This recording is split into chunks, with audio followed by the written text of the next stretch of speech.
Football. Boom. Forward.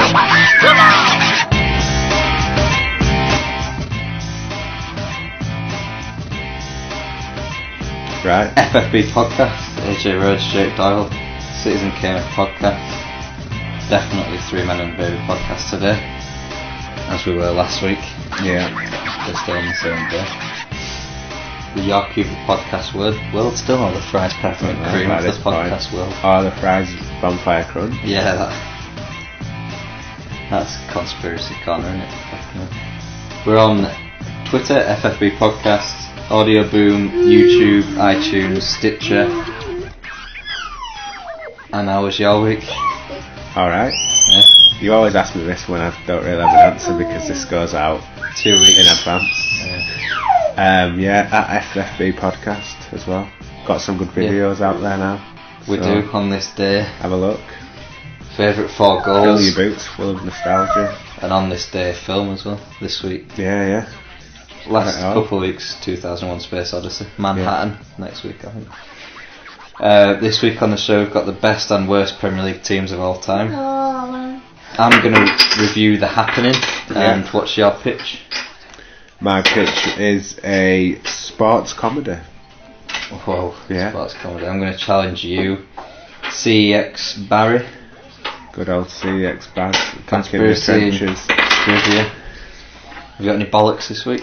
I've got any more lizards favourite, the relegation zone. Zone. It's back once again, and I've got a conspiracy based around famous soft drinks. So yeah, it's good. Oh, yeah, there we go. It's a good week. Have you got anything for my wrestling nickname last week? Which was the People's Brexit. Yeah, I have. So I imagine this kind of like JBL when he was that limo bastard, but as a British version. So you'd come to the ring in a Rolls Royce. Right. Obviously, the song would be the national anthem. And when you get out of Jerusalem, when you get not a bad shout. Maybe have that when you win. When you get out of the Rolls, you flash your blue passport in people's faces. And down the side of your Rolls Royce you've written £350 million to the National Arse Kicking Service. The finisher is the ballot. Solid. The finisher is the ballot box. It's just like Big Show's Big Punch. Nice, ballot box. You can imagine that guy, can't you? Posh British guy. Used to live in a town full of them. Yeah, we can imagine him in the wrestling world definitely, as well. Yeah, definitely. Sort of, the vehicle works as well. Maybe do it as the big red bus. Yeah, that'd be good as well. My wrestling name this week is the best damn technical murderer in the world, which is a play on Chris Benoit. Wow, why you 2000. just said that? You just said that. Yeah. Okay, I'll think of some stuff next week for that. Cheers for that. Shall we move straight into our best Premier League teams of all time? Yeah, best Premier League teams of all time. I've got 3 that I believe. Yeah, go for the draw. 3. No, sorry, 4. So I've got Man United's treble winning team. Yeah. Lapsing over into from 1999 to 2001. Yeah. I've got Chelsea from 2004 to 06, the Mourinho years when the part 1. The Man United team of 2006 to 2009 with Ronaldo and Rooney. Yeah. And I've also got the Invincibles, the Arsenal Invincibles, 2001 to 2004. Can't disagree with them. Got a couple of honourable mentions as well, but I'll mention them later on. But because everyone's been saying recently that Man City the best Premier League team of all time. It's a bit ridiculous, isn't it? Well, they haven't had the ability to win multiple titles. Well, they have had the ability to win multiple titles, but they didn't last season. So it's, for me, it's a freak season. Do you reckon? Until they do something next season, but I don't think they will. I think Pep's going to leave within 2 years, I think, because he never stayed. Oh, that's the longest he's been at a club. Yeah, Barcelona, the best team probably in the past 20 years. Yeah, he were there from 2007 to yeah, exactly. Yeah, I think it will be. But Bayern Munich, a lot of managers do that and then settle down for 10 years or more. I think he might stay there knowing that he's got young players coming through He seems to talk about them. He never plays them, but he talks about them. Phil Foden. Yeah, being the obvious one, yeah. Zinchenko. Yeah, who not does really get a youth games. product, but... Yeah, well, by Man City's standard of youth products, we'll buy them when they're 17 and make out their hours, sort of thing. But, yeah, I think that, for me, Arsenal Invincibles and United 99, around that time, are two that stand out for me, who kind of epitomise two eras of the Premier League, for sure. In a match between the Invincibles and the current Man City team and the treble winning team, I think the older teams would win. Beat Man City. Even though they are playing more of a 4-4-2, 4-2-3-1, whatever you want to call it, but it's not as fluid as Man City, but I think they're just a bit tougher. Yeah. A bit tougher. Chelsea, the Chelsea team under Mourinho are very... That's the one I've gone for an honourable mention. Yeah. Mourinho's Chelsea, especially with first couple of seasons. Well, you've got Makelele, SCN. But he made Damien Duff into a superstar and stuff like that. Joe Cole. Well, he had some players there who most people wouldn't say were world class, but probably one of the best. Had them performing in a world class team. Yeah, one of the best spines of a football team. Scott Parker. Yeah. One of the best spines. Lampard, Drogba, Terry. Yeah. Check. You can't really. And I said Liverpool under Rafa as well when he pushed United close, beat them 4-1 at Old Trafford. Well, I feel like that team itself could have been built upon better than it was, but kind of all collapsed when they didn't win the league. And when he did that, I think didn't do himself any favours there, obviously. I've in one of my honourable mentions is a team that hasn't won the league in Newcastle. Yeah. In the mid-90s, Shearer, Asprey, Cole, Batty. Janela was he there around then? He was, Kevin Keegan's manager. They were pushing for league titles. Yeah. But then again, I don't think you could give them the title of best Premier League team, given that they've bottled a 12-point lead. So yeah, but we do remember them, and we'll remember this Man City team. But I think but if you look at Chelsea, I mean, it just doesn't have like the characters that the other team had. It's got a lot of good players, but they're all very similar sorts of players. Your Bernardo Silvas, your David Silvas, your conveyor belt, Sanes, and all this. Yeah, it's conveyor belt. At the moment, for me, I think they're on a par with Ancelotti's Chelsea. Yeah, because they've had one really good season. Yeah. People don't tend to talk about Ancelotti's Chelsea because because they only won one. They won the double in the first season. Pep sort of won the double. It's the League Cup, but it's not really double.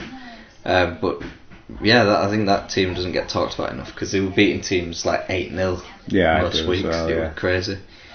Ballack, Deco, Drogba, Anelka, and all the others. They were, and even then, United's team that won the Champions League and Premier League pushed them to the final day. So I think they've scored the most goals in a Premier League season. Earliest title wins. Man City won on the 15th of April, which is the second earliest behind Man United in 2001. Yeah. So at least we've still got that. The unbiased podcast. Yeah, so I've not gone in as in depth with worst teams, but Derby County first. What were it, a 9-point season? 11 points. 11-point season, Won one game all year. That was bad. That was pretty bad. Yeah. I think you can't really. They shouldn't have ever come up. Really, it was one of them when you think really you didn't want to come up because you didn't have the facilities to survive at all. Well, I don't know if they came up this season. I think they'd have a good go of it. Yeah, but it's I miss Derby in Premier League because they were really. I liked them with Malcolm Christie and. We were Ravanelli there for a bit. Towards the end. In 2002. I miss Derby. But yeah, they were pretty shocking. United always seem to play them in the FA Cup as well. Yeah, Blackpool. I was thinking about this because I thought they'd played the best football of a relegated team. Yeah, I would argue with that. They had a couple of good moments. They scored. I was looking at the table. They scored as many as a team in the top 6. Yeah, they scored as many as Liverpool that season. Who just couldn't defend. No, they couldn't defend. Which is most important. I remember them blowing a 2-0 lead. A team fighting for to stay up. They blew a 2-0 lead at home to Man United with 12 minutes to go. Yeah. They beat and I think Liverpool for them it was more Anfield. Disastrous as well, because they lost a few key players when they went down, and then they really just carried on sliding down, didn't they? Yeah, they're in League One now. Yeah. We pumped Bradford 5-0 a few weeks ago, so... Yeah, with the... did you notice on the up. There was a dog shit in the press box? Anfield Road. Just nice. Yeah. And then Villa 2016. Yeah. The absolute disaster. Well, I was looking at points tallies. Just shocking, wasn't it? I was looking at points tallies, and obviously we've got Derby County. And you've got the two Sunderland teams, one under Peter Reid, one under Mick McCarthy, 2003, 2006. Yeah. Both broke records until Derby came along. They were pretty horrific. Sunderland didn't win a home game all season in 2006. Right, 2005, 2006. Obviously Villa. I've got here Bradford 2000 to 2001. Yeah. In that season they were shocking, yeah. Apart from... Did they get sent down by... Overhead kick against Leeds was probably the highlight. But did they get relegated by Leeds 6-1? Or were they relegated? I don't know if that would have won that, sent them down or not, but that did happen, yeah. And the fresh air kick from Bradford goalie to let Ollie Solskjaer in. Oh well. I've also got Watford 99-2000 because they were... I remember thinking... Because that's when I first started getting into football. I was thinking, who the fuck are Watford? And they were just atrocious. Yeah. But now they come... But that was under Graham Taylor as well, wasn't it? Yeah. And he's remembered as a legend, so just shows. I think it's more for getting him into the... And his I think so, stuff in the 80s. He could be the Matt Busby of Watford, really. Yeah. I mean, look where they are now. They brought it back. Well, they're going to stay in the Premier League this season, aren't they? Yeah. I've not shown their ownership, to be honest. Watford, sorry, because they just seem to change managers every week. It's worked though. Marco Silva should have never gone though. He was class. New Everton manager, Marco Silva. I reckon. Yeah, you reckon? Yeah. So I'm going to pitch to you a sports comedy. It's called. Does this have Kevin James in it? Wait and see. It's called Double Top. So it's a little darts reference there. So it's a comedy where a woman dresses up as a man to enter the PDC, as women in darts don't get paid as much as the men, which is true. I don't think they do have any women in the PDC anymore. Exactly, so it's a woman dressing up as a man to get into the PDC. Yeah. Because there's more money for men in darts, basically, is the point. Directed by Stephen Fry and Graham Linehan, because Stephen Fry loves his darts. Yeah. Financed by Film 4. Yeah, it'd have to be one of them. It's got quite a worldwide cast, quite an international cast. So that's a surprise. Adam Sandler plays Roberta Taylor, who is a woman who dresses up as a man. So it's a man playing a woman who's again going to play a man. So just proven experience of whatever the fuck he was in Jack and Jill, basically. And then you've got Kevin James as Ted the Count Hankey, obviously. But without the...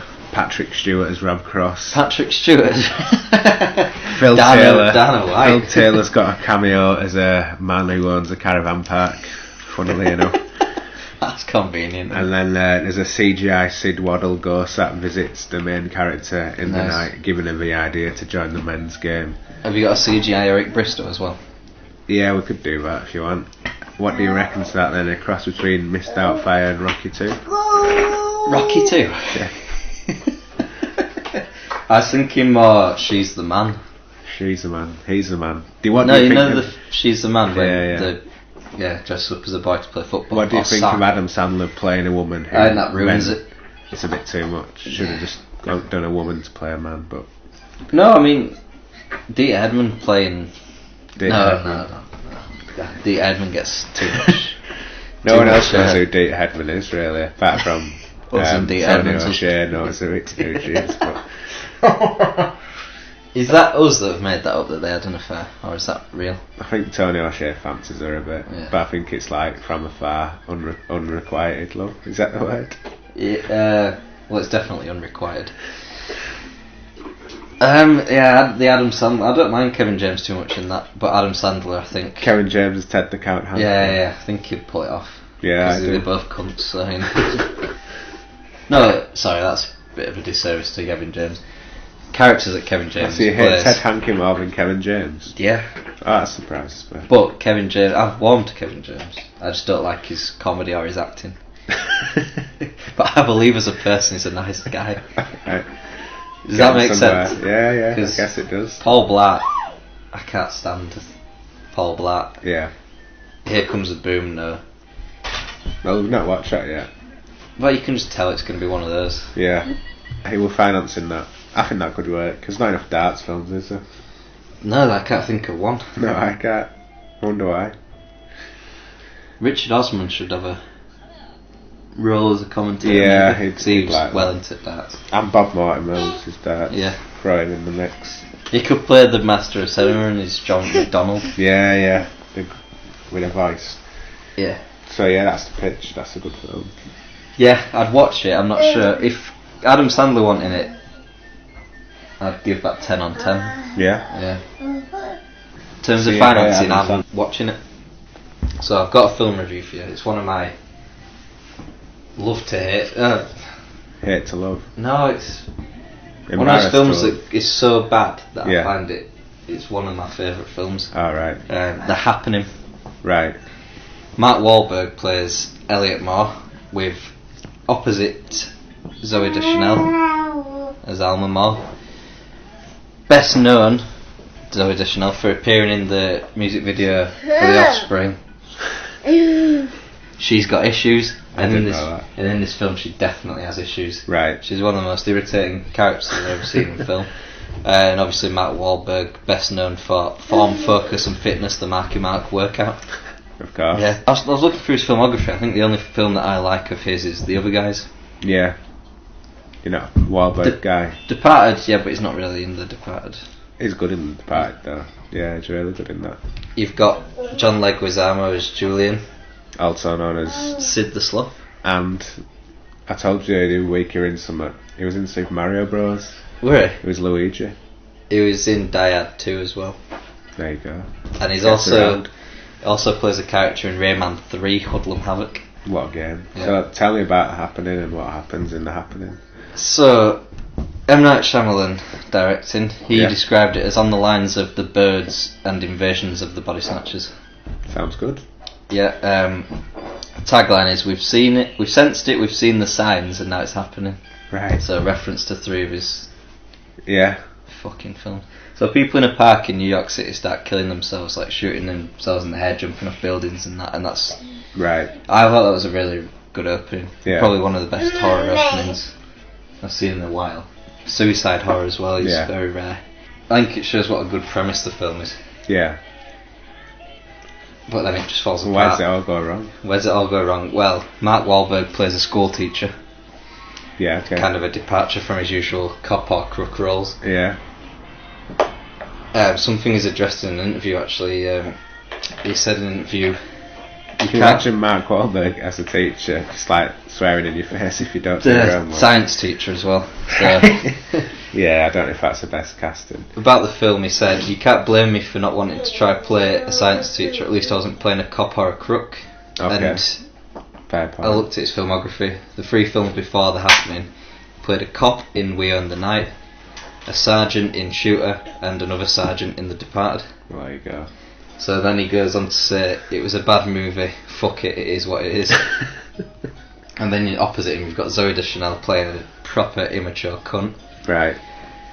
And then they go out into the woods, or in the countryside rather, and they've inherited John Leguizamo's kid, and he has a really cool death scene. Right, okay. So you've got the snippets... The kid?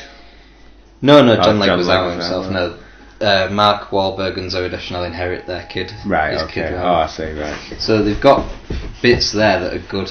Yeah. But they just can't tie them all together. They meet an old lady, a lady of the plants, and they discover that the plants spurt toxins into the air to make people kill themselves. Oh, I see, so it's the plants that did it. The plants are doing it. It's fucking dumb for a kick-off. Because it's supposed to be this big environmental film, like this backdrops of nuclear power stations. Right. But it's the plants that are evil. But it's the plants that are evil. Okay. Because of humans' impact on the earth. So the plants are getting revenge? Plants are getting revenge on humans for existing. Because they only attack large packs of humans when they can see them.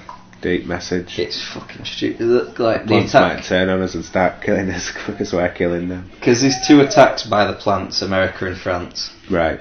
And America and France have the highest number of nuclear power stations. Oh, right, I see. So he did his research. Well, that's a quick Google search on it. So, but anyway, that's enough for M Night. Yeah, that'll do. So the film doesn't have any fucking rules because despite only finding people in big packs, this one woman, the lady of the plants, gets attacked by the plants and then becomes suicidal. So right, one of their own, and it's one person. So. So what do you give it out of 10? What do I give it out of 10? Yeah. You said you do enjoy it. You enjoy it because it's bad? I enjoy it because it's...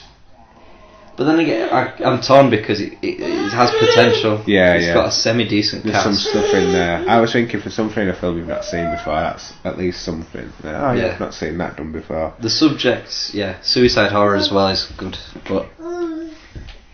I'd give it a 4. Yeah, sold it to me. Do you want to know the tomato meter? 37. 18. Which tells That's bad. It made 13 million on its opening day. And for a film that was shot in the countryside, it was made off a budget of $50 million. Wow, so they lost money. No, only on opening day 30 million. Okay, so box office it took in... Box office and DVD, it almost took in $200 million. Fair enough. Which is crazy. You can always picture shit horror, do you know what I mean? If they make a shit film and they know it's shit, they'll still find a way to get people in there with horror, I find. Yeah, horror always, it seems to have more shit produced, I guess, than any other genre. But it did get nominated for quite a lot of awards. Golden Raspberry Awards for Worst Picture, Worst Actor, Worst Screenplay, Worst Director. Wahlberg could probably send some angry letters about that, I can imagine. You know why it didn't win any? Because it was the same year The Love Guru with Mike Myers. Yeah. I've never had the misfortune of watching that either. No. It got nominated for a Saturn Award for the Best Horror Film, won by Hellboy 2 Golden Army. Right. Which you could argue isn't really a horror film. No. Stephen King liked it. Is it based on Stephen King? No. Right.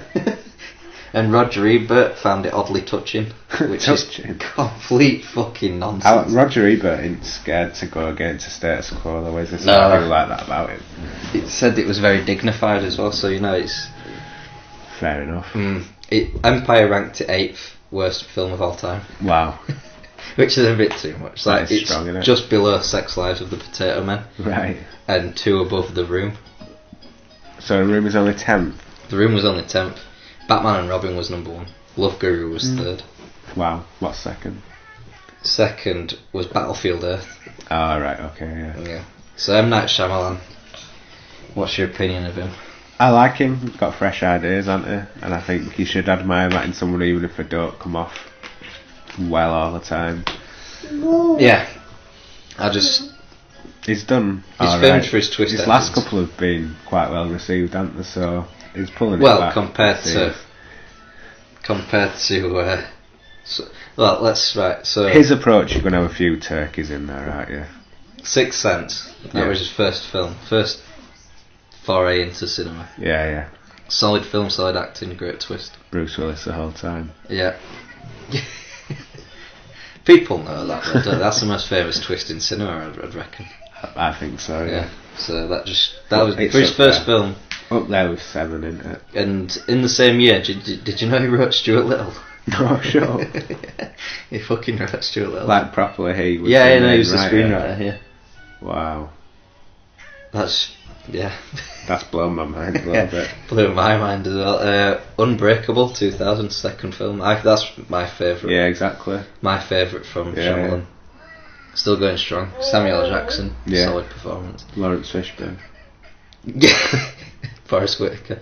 Signs, 2002. I thought that was shit. Did you? Yeah. It's pretty. I liked it at the time. I watched it when it came out, so I thought, it's quite spooky. But then again, I look back and I was 10. Yeah, true. So no, it's a good strong start. And then what did he have after that? The Village. Again, bollocks. Got some good reviews though. Yeah, I don't know. That's where he got a little bit crazy with the conspiracy. Well, not with the twist. The twist. But there's no. But again, he's got the balls to do it, hasn't he? So. Lady in the Water. Never heard of that. No, I've not seen it, but I've heard it's really shit. Yeah. Last Airbender. That's got to be a low point. Well, he wrote Devil. Devil, yeah. I'm going to review that in a few weeks. Is that a lift one? Yeah, they're all in a lift and they've got... it's fucking shit. That is honestly dog shit. I had a screenwriting teacher tell me, if you're going to talk about a film, don't just say it's shit, but... You can't really say much else about Devil. Devil, yeah. After Earth. Yeah, God. Jaden Smith. Yeah, Will Smith. Jaden. That was something else. Yeah. I think, like you say, his last two films haven't been totally dog shit. Yeah. The Visit. Yeah. I like the twist in this. Some people didn't. Yeah. I'm not going to give it away. But the only problem with me is found footage. Like you say, it's quite revolutionary, but found footage in 2015. Yeah. Okay. Yeah. I think that was part of the Paranormal Activity movement. Yeah. 8 years after, and then Split. Yeah. It didn't really have a twist. No. I'm ruining all these films by saying they've got twists and shit, but that really didn't. And I think that's a companion piece or maybe a sequel to another film. Because there's a guy at the end who's in a big part of one of his other films. Oh, right, okay. I just thought, that doesn't make any sense. But then again, does Is that not a twist then, putting a guy from another film? Kind of is, but then it's not really, like it doesn't solve twist, anything. Yeah. It's just like, it's like an after credits scene before the credits. Right. But James McAvoy completely saves that film. Yeah, exactly. Yeah, I thought that worked. Nice little M Night retrospective there. Yeah. Did you know Amy Adams declined the role of what would be Zooey Deschanel's role? No, I didn't, but thanks for telling me. So is that in a rap? That is... To a rap on. Yeah, that's rap on. To Chocolate Bar World Cup.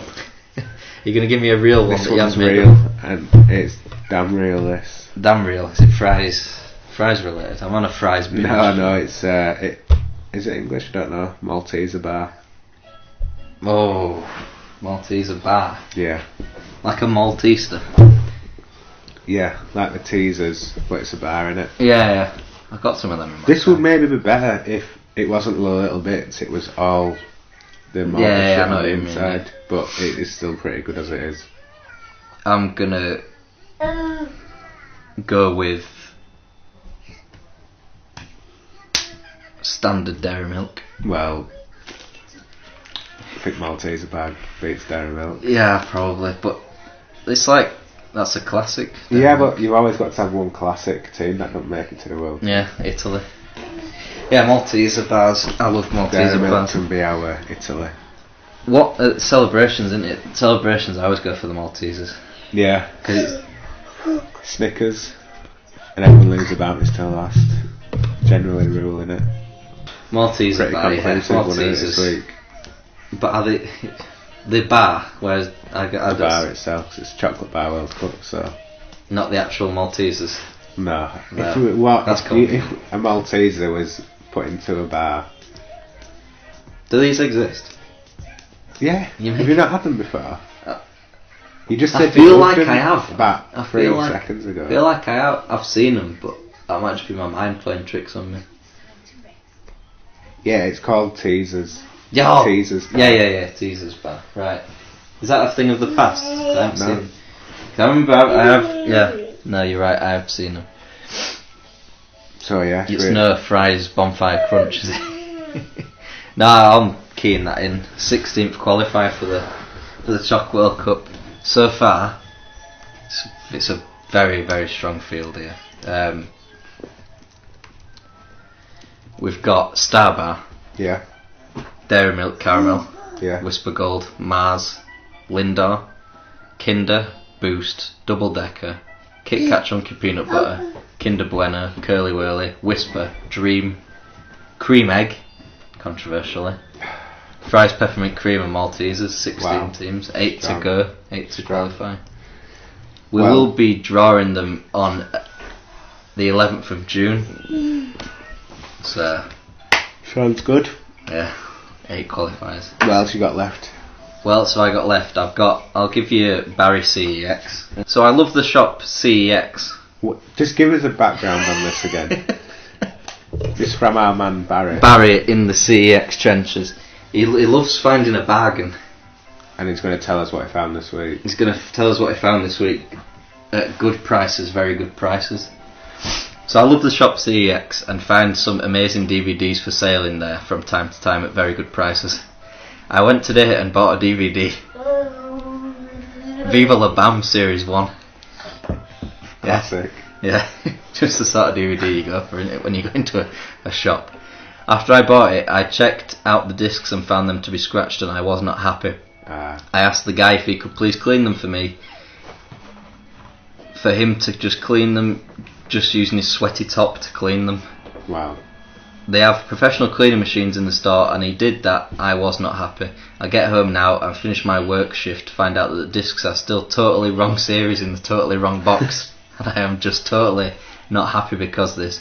I will have to go in and complain tomorrow, so it's not a very good CX is losing Barry's custom very soon, I think. Yeah, well, if you go in and you buy Viva La Bam Series 1, yeah, he says he's checked the discs out. Yeah. Would it not say on the disc that it's not Series 1? Well, that's what I thought, to be fair. Yeah. Maybe he was just so angry. He forgot how to read. He forgot how to read and he thought maybe it's Series 11. Yeah. Not that they'd make... Is there 11 series of Viva La Bam? Have you ever seen Viva La Bam? Yeah, it takes me back. Yeah, different days. Rest in peace, Don Vito. Yeah. He's dead, did you know? No. He's dead. Yeah. This Fry's bonfire crunch. Want your pedo as well? I'm sure he got found out for being a nonce and now he's dead. Now he's dead. Yeah. I thought he'd done a few grow-up-ins on him. Yeah, something like that. Maybe not pedo, but still, not full pedo. Still questionable acts, yeah. Yeah, well, yeah, we'll great back from show. Barry What a flashback. in a couple of weeks there. Viva La Bam. Yeah, enjoy that. I'm selling some Blu-rays if anyone's interested. So Have you still not sold them? No. Hit me up. It's Price is negotiable. Yeah. I'll see what I've got. I'll tell you what I've got. I've got a picture on my phone. Drive, have you sold that one yet? Got Drive. Nope, still not sold Drive. The Fly. Not sold Fly. What else have I got? Tinker Tailor Soldier Spy on Blu-ray. Tinker Tailor Soldier Spy and The Fly.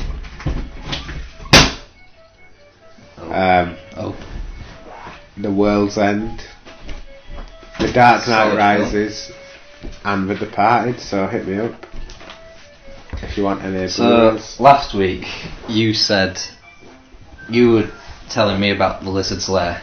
Yeah, we don't have that this week. And then said, and my letterbox opened up. Yeah. And you said, oh, it's a fast food takeaway, and it was actually a charity for sick kids. And as we now, the letterbox opens again, and it's a Vote Labour leaflet. Yeah, Labour trying to get into the podcast now. Yeah, there you go. You gonna vote Labour? I'm not going to discuss that on there. Alright, see. I've still not decided, so Really? I haven't had enough paraphernalia. I've only had 17 Conservative leaflets, which I definitely won't vote for. And this is the first Labour stuff that I've got, so still not decided, because I haven't had any. Yeah, I'll vote Labour. I'll put that out there. Relegation zone. Yeah, go on. Got two for you this week. 2. The first one's geese. Geese. Yeah, get geese. Is this out of here. Is this stemming from your lunch directed by Ken Loach? Yeah, so sometimes I walk on the Leeds-Liverpool canal, and it must be a time of year where the geese And just are never out. come back because you said you would. Yeah, one day.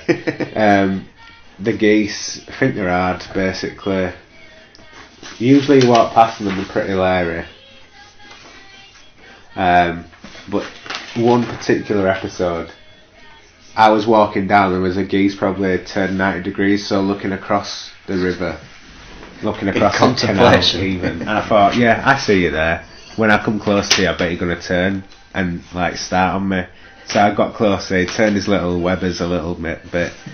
I got closer and he just starts hissing at me, arching his little neck like at my ankles. I swear one of these days I'm going to have to kill a goose. Well, they are lethal. Stamp on its neck. They are Jesus. They are lethal. You can break a man's arm. Yeah. In 2 places. Well, I'm going to kick the shit out of it. Kick the shit out of it. I don't know if you can put a species into room 1 of relegation. Why? Do we need them? Really? Yeah, the big ducks, aren't they? We don't need geese. There's swans, they're pretty weird, but they're alright because they don't start. Peaceful, are they? But geese just want trouble. They are, yeah. Every time I've gone to feed the... every time I've gone to feed the ducks down at the canal, the geese always try to butt in and hurt you. We're just not very nice, are they? So geese. I think they are the angrier cousin of the duck, but geese, I don't think there's enough there to kick them out. You need that. And how would you go about doing this? I don't know. Just shoot them. But you'd have to go to. They're pretty big in Canada as well. Yeah. So you're not having that. I think you need the balance, don't you? Some animals and some nice animals, I guess. So yeah, geese are getting relegated.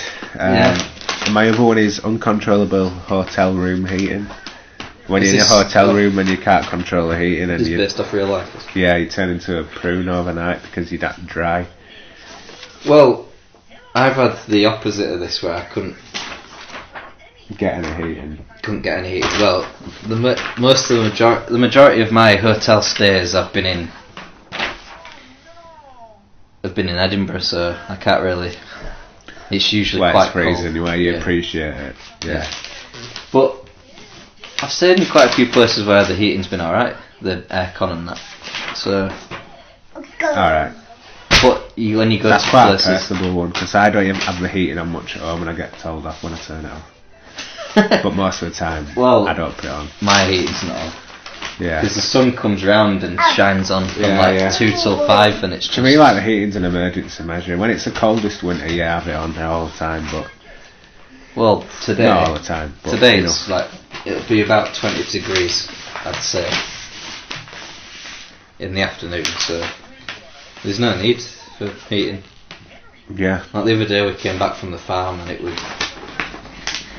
That's just out of concept. Heating chat. And it was like being in the Middle East in a desert. It was so bad in there.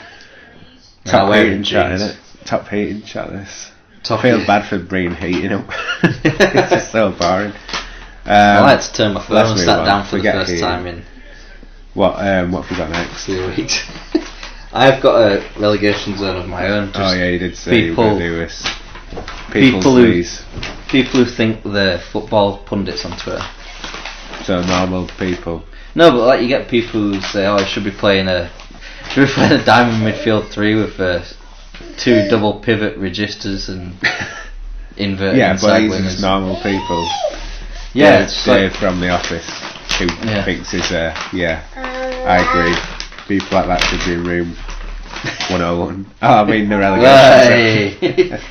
I've got challenge AJ, right? So Brexit or EU? EU. EU again? Yeah, all the time. Never won. Neil Warnock. Brexit. Sir Neil Warnock. Brexit. Paul Merson. Brexit. And Will.i.am. Brexit. Yeah, you got 3 out of 3 there. Oh, Brexit, yeah. Neil Warnock's famed for pushing British talent through. Paul Merson looks like he'd vote Brexit. And Will.i.am, I think he tells all his friends that he's progressive, but I think he's really just a hardened racist. Not that I'm saying voting for Brexit's racism. Well, sometimes it is. Sometimes it is. Right, I've got pronunciations as well. We've got a Finnish specialty. PK Kelso Sima. Pekka Keske-Uusimaa. Yeah. Keske-Uusimaa. But Tim's not from Finland. He's very linguistic, like James Richardson. And who was that? Peppo Lapinramta. La Pendanta. That was close. That Close was. enough. I'd give you that one. Yeah. So you got 4 out of 5 there. Tim's not been. I think he's fed up with infiltrating his wife's fellas. His wife's wife's fellas. life. His wife's life. The Teletubbies. So he went hiking again this week. He had a bit of an awkward confrontation with his wife's fella, but nothing to write home about really. Fair play. Finish it off with a baby song. Yeah. JJ, finish it off. Is this a TV show? Or No, popular this song, is. It's either. It depends what. It's very widely used. It's like most frequently now, I'd say adverts. Yeah. But then you've got. It's a wrestling theme. It's in the movies quite a bit. Right. I've probably given you far too many clues, That's but I quite a don't lot think. of clues. But I can't think of like a song that's. Oh, you. I don't think Right. you need any clues because it's just that damn good.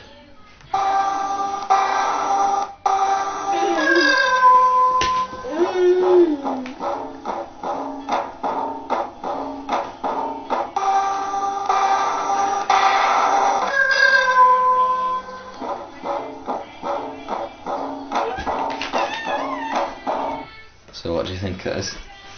The theme from 2001, but So- I don't know what the actual song's called. Also Sprach Zarathustra. Yeah, Brax, And this is how it should have sounded.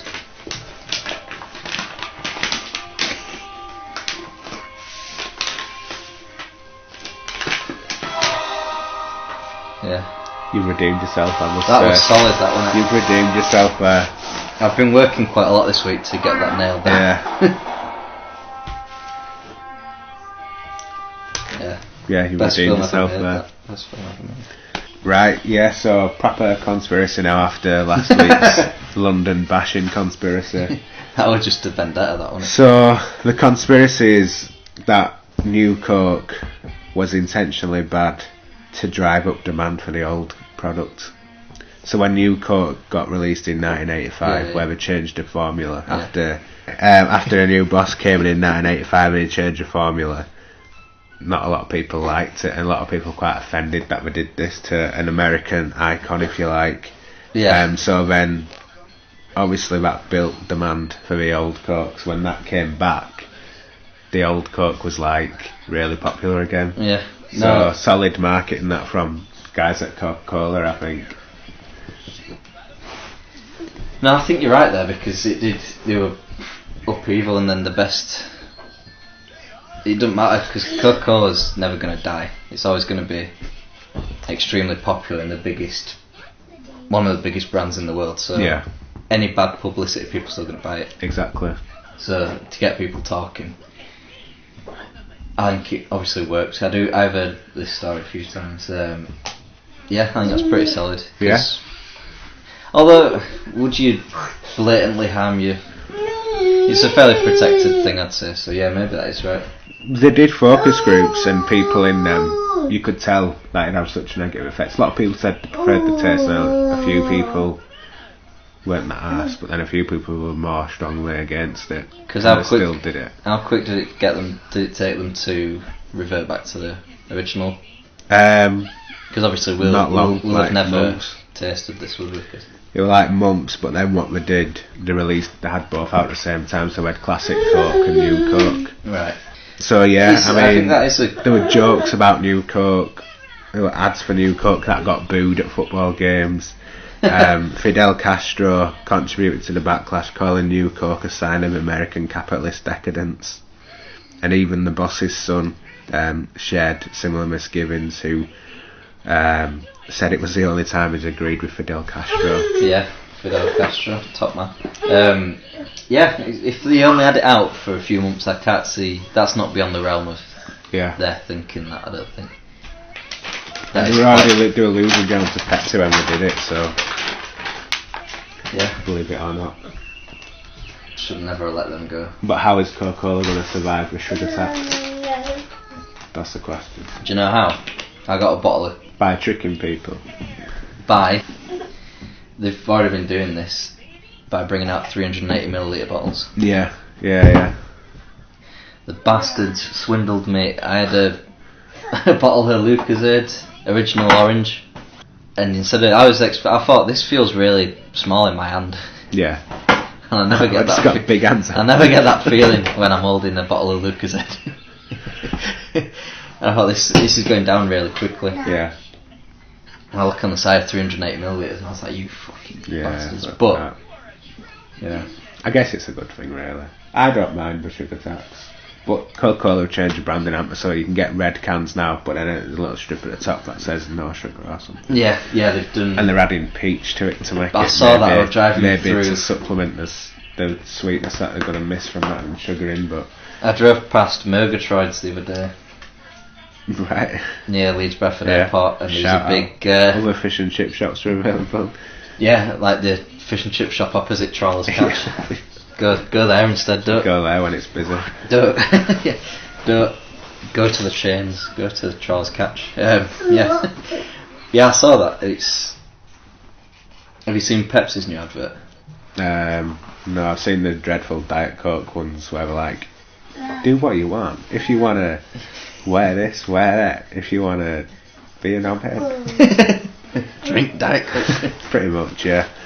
Well, the Pepsi adverts, it just says, too much taste to call ourselves a zero. Oh, right. Which is throwing shade at. Yeah, I like it when they throw shade. Yeah, I do like that. They're never going to win. Well, it is. I think it's probably more popular than people think, but the whole thing with Coca-Cola going back to the conspiracy was that it was about an American company as well. So when they changed that, they thought it was a bit of an insult against American tradition. And when they brought it back, they kind of said, look, we're the company who cares about American tradition, we brought it back and it'll never change again. Care about giving kids obesity. Well, yeah. Because I checked McDonald's, yeah. I checked a can of Coke. Hold on, I think I might have It is pretty shocking when you read it. And nobody needs sugar, do they? Ed, are you going to vote Labour? Ed's got smiling at the Labour leaflet you push through the letterbox. Because it's red. No, I ain't got a can of Coke, I thought I did. But it's something like 117 calories per can. Yeah. Which is fucking unreal. You can have like 1.5 bags of Quavers for it. But it's just sugar as well, isn't it? Coke. Except most of those calories are just pure sugar. Oh yeah, which don't definitely. really do you much good. It's got like 28 grams of sugar in it. It's Right, what forgot left? I was just going to say how influential Coke was. Because they're the reason why Santa Claus wears red. Well, that's true, yeah. He wore blue beforehand. The colours of the evil Pepsi. Yeah, I've got... Do you know how many people died in the secret space programs? Look into it. Just I will. Champions League semi-final trivia again. Yeah. Round 2. Round 2 did quite well last week. You won't do well this week. Alright. I'll try and listen to the question for a change. Name the 4 clubs east of Berlin to have appeared in 3 or more European Cup or Champions League semi-finals, and again we're counting the clubs who finished in the top 4 for the seasons where there was a dodgy semi-final group stage between 91 and 93. So the 4 teams lying east of Berlin to have appeared in 3 or more European Cup semi-finals. Panathinaikos. Fucking hell, yeah. Boom. Yeah. 3 semi-finals for Panathinaikos. 71, 85 and 96. I'm well shocked you got that. So there's 3 more teams. That good bit of geography, man. Yeah, I've been to Berlin, so I know where it is. Well, so do I. Sort of thing, like, yeah. Well, it's just Eastern Europe. I've gone down that way. There's probably like an Israeli team as well, isn't there? Not in the semi-finals of the Champions League. That's my thing though, if it's... Moscow. Are they good enough to get... No teams from Russia. I'm going to struggle now, I think. Yeah. It's 3 Italy east of Berlin. Parts of it is, but there's no Italian teams in there. Because I was thinking it's Turin east of Berlin, but it's not. It's right. So you've got 3 separate countries. Galatasaray. No, I thought Galatasaray would be. I think they've got 1 or 2. Fenerbahce. No Turkish teams. I'll give you the countries. Right. Serbia. Okay. Romania and Ukraine. Bucharest. Steaua Bucharest. Yeah. You just said Bucharest. Could be Dynamo Bucharest. No, Steaua Bucharest. Red Star Belgrade. Yeah. 4 semi-finals: 57, 71, 91, 92. They got to the final in 91. Who said Bulgaria, Serbia, and who? Romania, Serbia, and Ukraine. So you've got Ukrainian team. They made 3 semi-finals: 77, 87, Dynamo Kiev. 1999. Nice, I like that geographical trivia. 99 when they lost to Bayern Munich. When United obviously won the treble. So. Cool.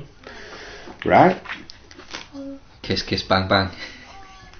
Bang, bang, episode 15 in the bag. Aye.